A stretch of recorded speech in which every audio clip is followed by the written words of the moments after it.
Hello everyone, welcome to OVT one vision tutorial. जैसा कि आप लोग जानते हैं, इस चैनल पर आपको पॉलिटी पढ़ाई जा रही है फॉर यूपीएससी, जिसमें आपको क्लास 6 से लेकर के क्लास 12 तक की NCERT प्लस लक्ष्मीकांत का मिक्सचर पढ़ाया जा रहा है, ताकि आपको दोनों किताबों को अलग अलग ना पढ़ना पड़े और हर एक टॉपिक की PYQ एनालिसिस साथ साथ में की जा रही है। और साथ में आपका डेली का रिवीजन भी इसमें चलता है। जो हम पीछे पढ़ते हैं, पहले हम उसका रिवीजन करते हैं, देन हम अपनी नेक्स्ट क्लास को शुरू करते हैं। चलिए, अब हम अपना पहला रिवीजन ख़त्म कर लेते हैं। जो हमने कल पढ़ा था उसे एक बार देख लेते हैं। क्या क्या पढ़ा था? हमने देखा था कि हमने संयुक्त राज्य अमेरिका के संविधान से क्या क्या चीज़ें अपने संविधान में ली। एक हमने प्रस्तावना वहाँ से ली।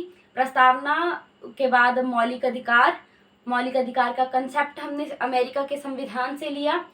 न्यायाधीशों को सर्वोच्च स्थिति प्रदान की। उसका मतलब क्या था कि उसे संविधान की जो व्याख्या करने का अधिकार है वो कंसेप्ट हमने कहाँ से लिया है? वो कंसेप्ट हमने लिया है अमेरिका के संविधान से, जबकि अमेरिका के संविधान में ये मूल रूप से शामिल नहीं था। बाद में जब उन्हें किस मामले एक केस आया था, क्या नाम था उस केस का? मरबरी बनाम मेडिसन केस। उस केस में वहाँ के जो CJI थे, मुख्य न्यायाधीश थे, उन्होंने ये कहा कि जो न्यायालय है उसके पास उसके पास संविधान की व्याख्या करने का अधिकार है। क्लियर?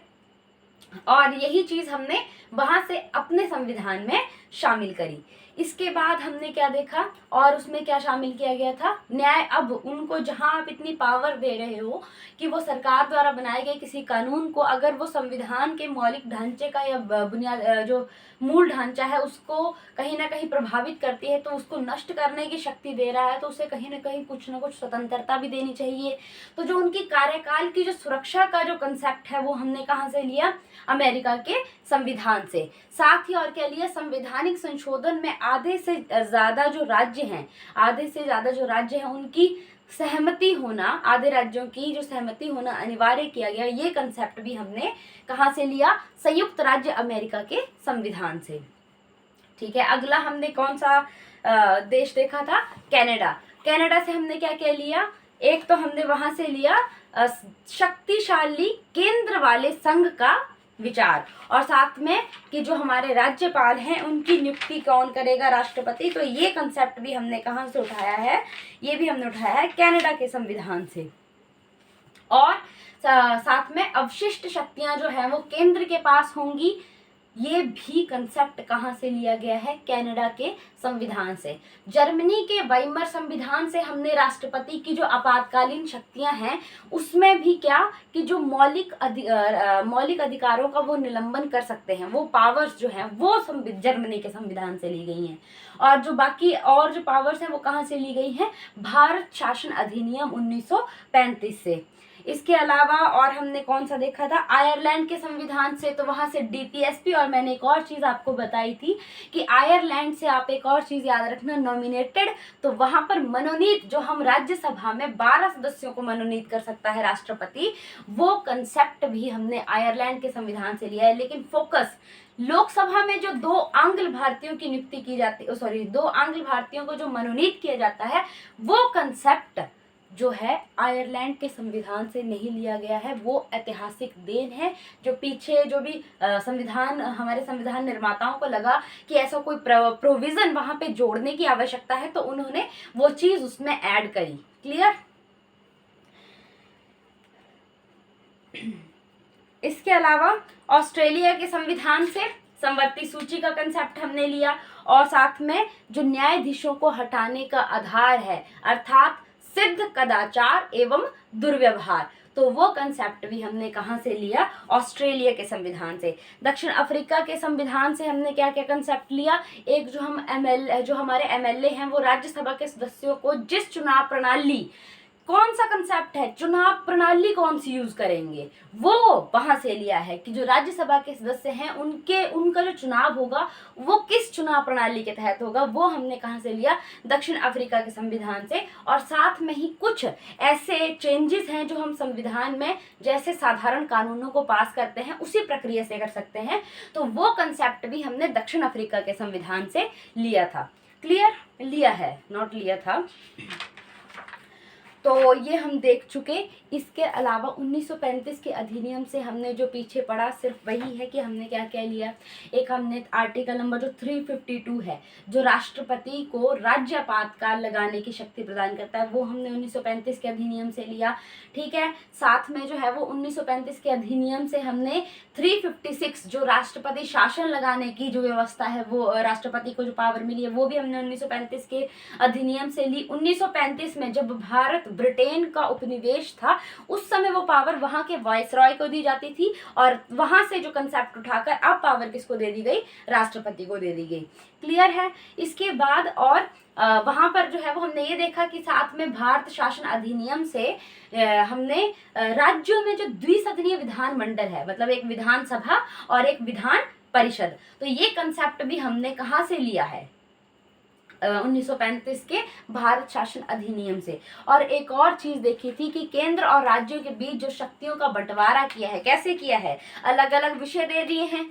शक्तियों का बंटवारा मतलब आपको डिफाइन कर दिया है कि इस पर आप कानून बना सकते हैं, ये विषय इस पर राज्य कानून बना देगा, और ये कोई विषय है जिन पर आप दोनों कानून बना सकते हैं, समवर्ती सूची। और वो कंसेप्ट जबकि हमने कहाँ से लिया है, ऑस्ट्रेलिया के संविधान से लिया है। पर इस बात में भी कुछ पॉइंट्स छिपे हैं कि ऑस्ट्रेलिया के संविधान से भले ही हमने समवर्ती सूची का जो है वो कंसेप्ट लिया है, लेकिन सबसे पहले अगर आप भारत में देखो कि ये कहाँ से आया, भारत में ये था जो सबसे पहले जो इसका यूज भारत में हो, वो 1935 के अधिनियम में ही हो गया था।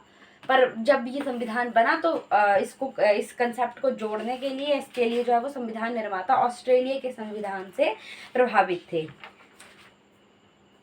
मतलब अगर आपसे पूछा जाए कि भारत में सबसे पहले समवर्ती सूची की शुरुआत कब हुई, तो वो भारत शासन अधिनियम 1935 से हो गई थी। इसके अलावा आपने केंद्र संघ सूची और राज्य सूची का कंसेप्ट देखा। अच्छा, आपने ये देखा कि इसमें राज्यों में द्विसदनीय विधानमंडल की व्यवस्था की गई।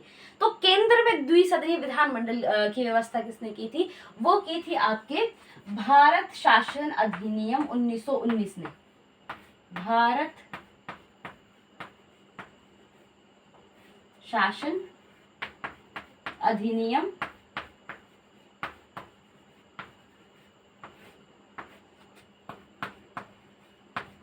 1919 के द्वारा। तो केंद्र में जो आप देखते हैं लोकसभा और राज्यसभा का कंसेप्ट, वो कहाँ से आया है, वो आया है आपका भारत शासन अधिनियम 1919 से। क्लियर। और इसके अलावा आपने क्या देखा है, क्या इसमें और ऐड किया गया है, बस इतना ही है। तो क्लियर हो गया। ये जो हमने भारतीय जो संविधान में अन्य देशों से जो चीज़ें ली, जो ऐड करी, वो सब हमने देख लिया, उस सारे का हमने रिवीजन कर लिया। साथ में अब हम पिछला थोड़ा सा और इस चैप्टर का रिवीजन कर लेते हैं। एक और क्वेश्चन सॉरी जो इंग्लैंड के संविधान से हमने क्या क्या लिया है, तो आप जानते हैं इंग्लैंड के संविधान से हमने संसदीय प्रणाली ली है। संसदीय प्रणाली मतलब जहाँ जो कार्यपालिका है वो अपने कार्यों के लिए सामूहिक रूप से किसके प्रति उत्तरदायी है, लोकसभा के प्रति। और कार्यपालिका बनती कैसे है, लोकसभा में से ही कुछ मेंबर्स जो है वो क्या करते हैं, कार्यपालिका का गठन अलग हो जाते हैं, वहां से अगर एक अलग समूह बनाएंगे तो वो क्या हो जाएगी, कार्यपालिका, कुछ मेंबर्स, फ्यू मेंबर्स। ठीक है, जिसमें प्रधानमंत्री भी होते हैं। क्लियर। और उसके बाद कि जो प्रधानमंत्री की नियुक्ति कौन करेगा, राष्ट्रपति। प्रधानमंत्री बनेगा कौन, बहुमत प्राप्त दल का नेता प्रधानमंत्री बनता है।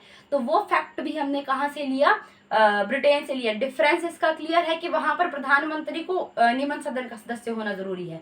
भारत में ऐसी कोई कंडीशन नहीं है, सिर्फ एक कंडीशन है कि दोनों में से किसी भी एक सदन, चाहे वो लोकसभा है चाहे वो राज्यसभा है, उन दोनों में से किसी एक का जो है वो सदस्य होना उसके लिए अनिवार्य है। और जहां यहाँ पर जो है वो निम्न सदन को लोकसभा कहा जाता है, वहां पर क्या कहा जाता है, हाउस ऑफ रिप्रेजेंटेटिव्स। कहाँ, ब्रिटेन में। और जो हमारी राज्यसभा है वहां पर उसे क्या कहा जाता है, हाउस ऑफ लॉर्ड्स। क्लियर है। और हमने इसमें से क्या क्या लिया था, जो हमारा कानून का जो शासन है, ये जो फैक्ट हमने जोड़ा है वो भी कहाँ से लिया है हमने, ब्रिटेन के संविधान से लिया है।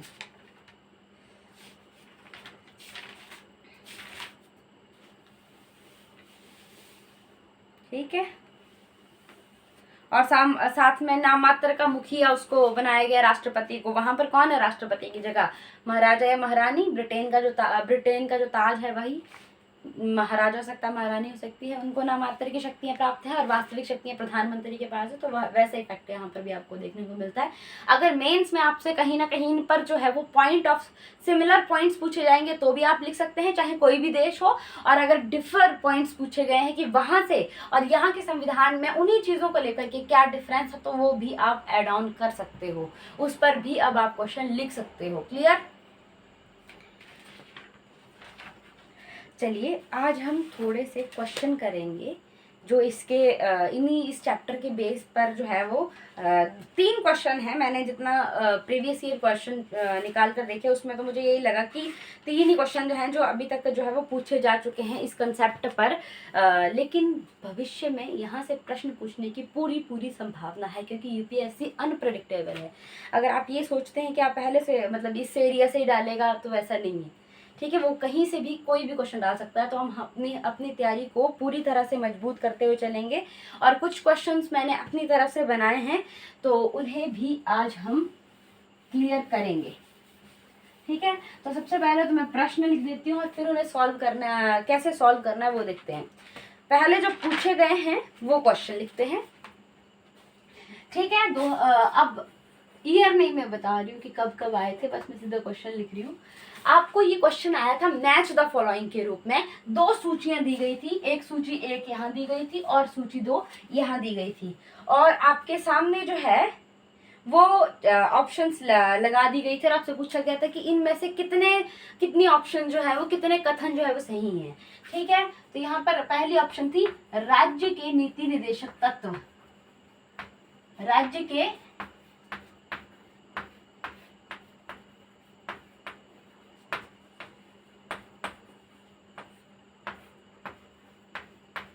नीति निर्देशक तत्व। दूसरा था आपका मौलिक अधिकार। मौलिक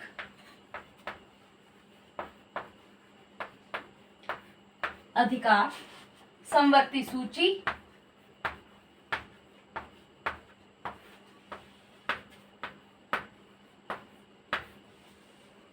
समवर्ती सूची और शक्तिशाली केंद्र वाला संघ।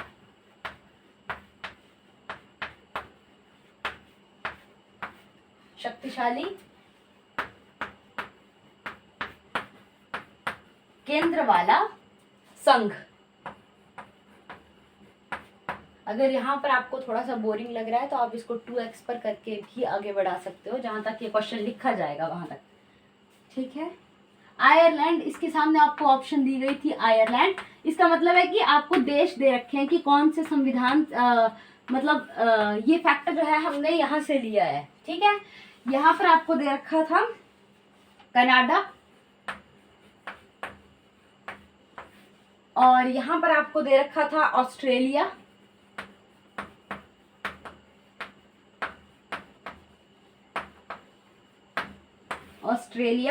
और नीचे दे रखा है आपको अमेरिका। अब आप इसमें से जितना आपने पढ़ा उसमें से आप मुझे लगता है इस टाइम कैपेबल हैं कि आप इसका आंसर आराम से मुझे बता सकते हैं कि राज्य के नीति निर्देशक तत्व हमने कहाँ से लिए हैं? आयरलैंड से लिए हैं, तो ये ऑप्शन सही होगी, ऑप्शन 1 सही होगी। मौलिक अधिकार हमने कहाँ से लिए हैं? अमेरिका से लिए हैं। और यहाँ पर क्या लिखा है? कनाडा, तो विच ऑप्शन, ये ऑप्शन क्या हो गई? रॉन्ग। ठीक है, अब उसके बाद समवर्ती सूची ऑस्ट्रेलिया से ली है, ये सही है। और शक्तिशाली केंद्र वाला संघ हमने कनाडा से लिया है, तो ये गलत है। तो आपकी ऑप्शन 1 और 2 जहां केवल 1 और 3 ऑप्शन दी गई, वही आपका क्या था? उत्तर। क्लियर है? हो सकता है कि इस क्वेश्चन को कैसे पूछा जा सकता है कि आप बताओ कि इसमें जो है वो सही मिलान करना है, तो आपको ऑप्शन दे दी हो ऐसे, ये 1 है, ये 2 है, ये 3 और ये 4। इसको ए दे दिया, इसको बी दे दिया, इसको सी दे दिया और इसको डी दे दिया। तो आपसे यूपीएससी ऐसे भी क्वेश्चन पूछ सकता है कि इसका जो फॉर्मेट होगा वो ये होगा कि 1 का ए, ठीक है, 2 का डी, 3 का बी, 3 का सी और 4 का डी, 4 का बी। तो ये जो आपका फॉर्मेट है ये इसका सही आंसर होगा। तो मिल गया ना, ये एक का ए आयरलैंड के संविधान, आयरलैंड के देश के संविधान से लिया गया है। मौलिक अधिकार अमेरिका से लिए गए हैं, तो सेकंड का डी। समवर्ती सूची आपने ऑस्ट्रेलिया से ली है, तो सी। और शक्तिशाली केंद्र वाला संघ आपने कहाँ से लिया है, कनाडा के संविधान से, तो डी। तो ये जो आपको आप ऐसी कोई 4 ऑप्शन बनाई होंगी और उसमें से ही आपको आंसर निकालना होगा। इस तरीके से इन क्वेश्चन को पूछा जा सकता है और ये पूछा गया है। ये प्रश्न अब प्रॉपर नहीं मुझे पता है कि इसी तरीके से पूछा गया है या इस फॉर्मेट में पूछा गया है। मैंने आपको दोनों फॉर्मेट क्लियर कर दिए कि कौन सा किस वे में क्या सही आंसर होगा। चलिए अगला क्वेश्चन, भारतीय संविधान में, चलिए ये तो अभी तक आपने नहीं पढ़ा है मेरे ख्याल से, चलिए नहीं पढ़ लिया है, वैसे पढ़ लिया है। चलो, भारतीय संविधान में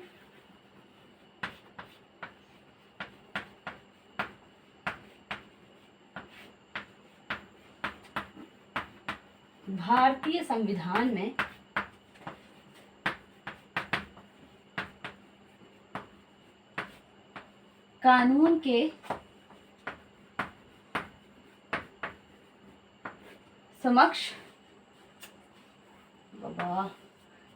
समक्ष समानता की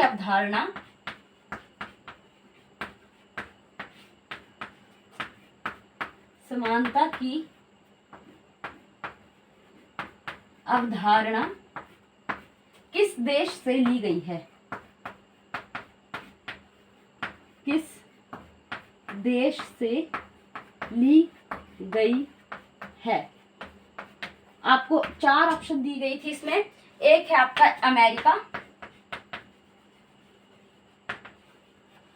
ठीक है। सेकंड थी आपकी ब्रिटेन, थर्ड है आपकी कनाडा एंड फोर्थ वन थी फ्रांस। अब आप खुद सोचो क्या लिखा है यहाँ पे, कानून के समक्ष समानता। हमने ये देखा अभी तक कि कानून का शासन का क्या मतलब होता है कि कानून के सामने सब बराबर होंगे, ठीक है। कानून से ऊपर कोई नहीं होगा, सबको कानून के दायरे में रहकर ही काम करना होगा। तो क्या आ गया कि कानून के सामने सब बराबर होंगे। और ये भी क्या पूछ रहा है कि कानून के समक्ष समानता, तो कहाँ से लिया गया है? ये ब्रिटेन के संविधान से लिया गया है। समझ आ गया? ये प्रश्न 2 आपके क्लियर हो गए। आपका नेक्स्ट क्वेश्चन देख लेते हैं हम।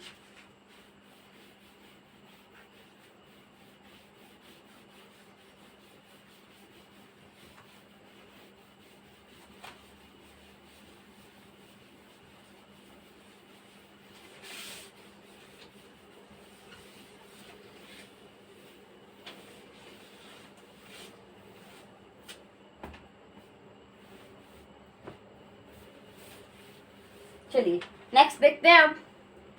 भारतीय संविधान के निम्नलिखित प्रावधानों में से कौन सा कनाडा के संविधान से प्रेरित है? मैं क्वेश्चन नहीं लिख रही हूँ, उसमें से अब ऑप्शन है आपके पास। ये बताना मेजरली क्वेश्चन क्या है कि कनाडा के संविधान से हमने क्या लिया है। आपको एक ऑप्शन दे रखी है मौलिक अधिकार,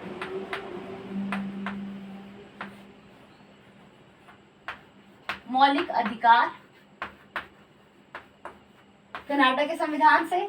शक्तिशाली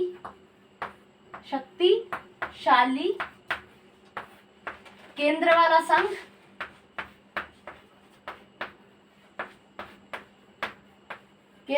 संघ,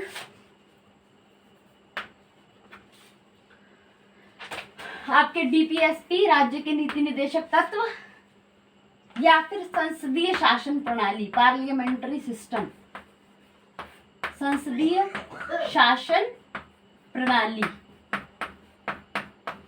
इसमें ऑप्शन तो आपको क्लियर करने ही है, वो तो आपको बताना है कि क्या आंसर है। लेकिन साथ में ये आपका एक टेस्ट है कि जब भी आप इस वीडियो को देखें तो कमेंट बॉक्स में ये चारों चीज़ें जिन जिन देशों से ली गई हैं वो भी आपने मेंशन करनी है कमेंट बॉक्स में कि मौलिक अधिकार कहाँ से लिए, शक्तिशाली केंद्र वाला संघ कहाँ से लिया, संसदीय शासन प्रणाली कहाँ से ली, डीपीएसपी कहाँ से लिया। इससे जो है आपका रिवीजन भी हो जाएगा और जो चीज़ें डिफिकल्ट है आपके लिए याद करने के लिए वो इजीली याद हो जाएंगी। अब आप बताओ इसमें से कौन सी ऑप्शन है। मौलिक अधिकार कहाँ के हैं, सोचो। डीपीएसपी संसदीय शासन प्रणाली, और ये तो हम बहुत बार पढ़ चुके हैं कि शक्तिशाली केंद्र वाला जो संघ है, यही टॉपिक हमने कहाँ से लिया, कनाडा से लिए। तो उसका सही आंसर क्या हो जाता, ये वैसे ऑप्शन बी थी, तो इसका सही आंसर हो जाता ऑप्शन बी। क्लियर है।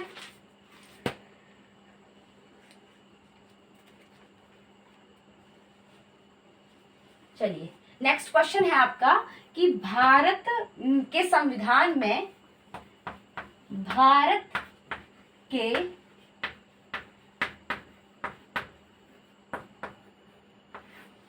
संविधान में केंद्र व राज्य, नेक्स्ट आपको बता देती हूँ कि केंद्र व राज्य के बीच जो शक्तियों का बंटवारा है वो किस योजना पर आधारित है। तो आपको ऑप्शन दे रखी है। सबसे पहले है आपकी मॉन्टेग्यू चेम्सफोर्ड सुधार, मॉन्टेग्यू चेम्सफोर्ड सुधार 1919। क्या इस योजना से जो है वो केंद्र और राज्यों के बीच शक्तियों का विभाजन किया गया। बेसिक अगर क्लियर है तो क्लियर है। फिर केंद्र और राज्यों के बीच शक्तियों का विभाजन मतलब कि बांट बता दिया गया है कि ये शक्ति, इस पर आप कानून बनाएंगे, इस पर आप कानून बनाएंगे, इस पर आप कानून बनाएंगे। अब जो लाइन है उसका मतलब अगर समझ में आ गया तो फटाफट से दिमाग में आ जाएगा कि ये चीज कौन से अधिनियम में की गई थी। मार्ले मिंटो सुधार 1909, मार्ले मिंटो सुधार 1909। भारत सरकार अधिनियम, भारत सरकार अधिनियम 1935।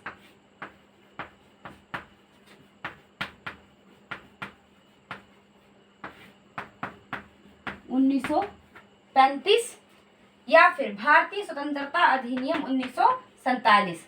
तो कौन सी ऑप्शन सही है इसमें से आप जानते हैं, ये हमने पढ़ लिया कि केंद्र और राज्य के बीच शक्तियों का जो विभाजन है। पॉज लीजिए और खुद इसका आंसर देने की एक बार कोशिश कीजिए, उसके बाद इसको वीडियो को रीस्टार्ट कीजिए। तो ये हमने देखा था भारत सरकार अधिनियम 1935 में। साथ में आपके लिए टेस्ट ये भी कि मार्ले मिंटो सुधार 1919, इसे ही भारत सरकार अधिनियम 1919 के नाम से जाना जाता है। इसके अकॉर्डिंग हमने अपने संविधान में क्या ऐड किया है वो आपको कमेंट बॉक्स में बताना है जरूर। क्लियर है। नेक्स्ट क्वेश्चन करते हैं।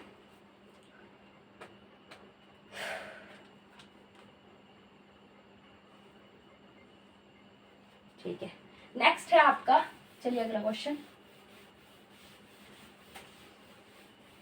बेसिक अगर आपको पता है, आपकी लाइंस का मतलब आपको पता है, आपके लिए क्वेश्चन करना, पीवाईक्यूज को सॉल्व करना बहुत इजी हो जाएगा, बहुत ज़्यादा इजी।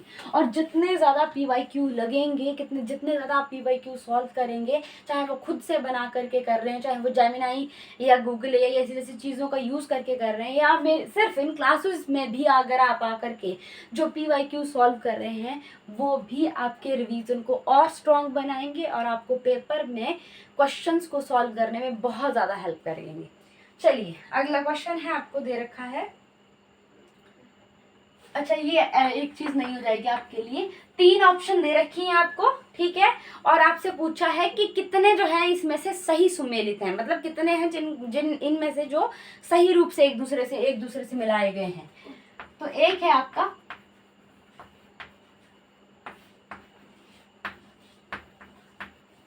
मौलिक कर्तव्य, दूसरा है आपका समवर्ती सूची,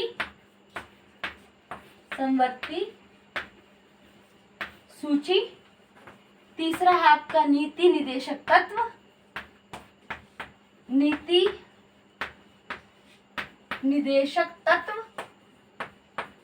और ये बताइए, अब ऑप्शन दे रखी है आपको यहाँ पे सोवियत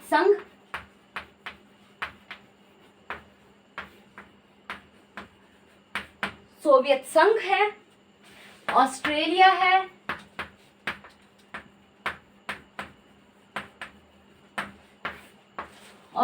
है, और आयरलैंड है।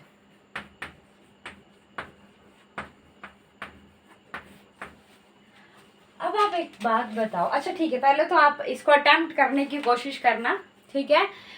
और इसका सही ऑप्शन है कि ये तीनों ऑप्शन जो है वो सही हैं, तीनों सही सुमेलित हैं। अब हो सकता है कि बहुत लोग मेरी तरह यहाँ पर गलती खा गए हों।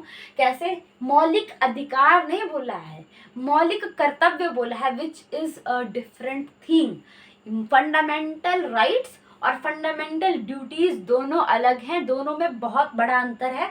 जैसे जैसे आप आगे बढ़ेंगे तब ये क्लियर हो जाएगा। और ये जो है वो सोवियत संघ से लिया है, जिसे वर्तमान आप रूस के नाम से जानते हैं, वही सोवियत संघ है। तो मौलिक कर्तव्य आपके रूस से ही लिए गए हैं, रूस के संविधान से लिए गए। तो ये तीनों ऑप्शन कैसी हैं? सही हैं। क्लियर? अब आगे चले, अगला नेक्स्ट क्वेश्चन सॉल्व करने की कोशिश करें। अच्छा, एक और है जिसमें यहाँ पर मौलिक कर्तव्य ही है, यहाँ पर आपको सोवियत संघ दे रखा है। नेक्स्ट आपका कानून के समक्ष समानता है, और आगे ब्रिटेन ऑप्शन दे रखी है, और संघीय व्यवस्था है। संघीय व्यवस्था अगर बेसिक क्लियर है तभी। संघीय व्यवस्था मतलब केंद्र और राज्य के स्तर पर दो सरकारों का होना। और कहाँ से आया है ये फैक्ट? थिंक। और आपकी ऑप्शन है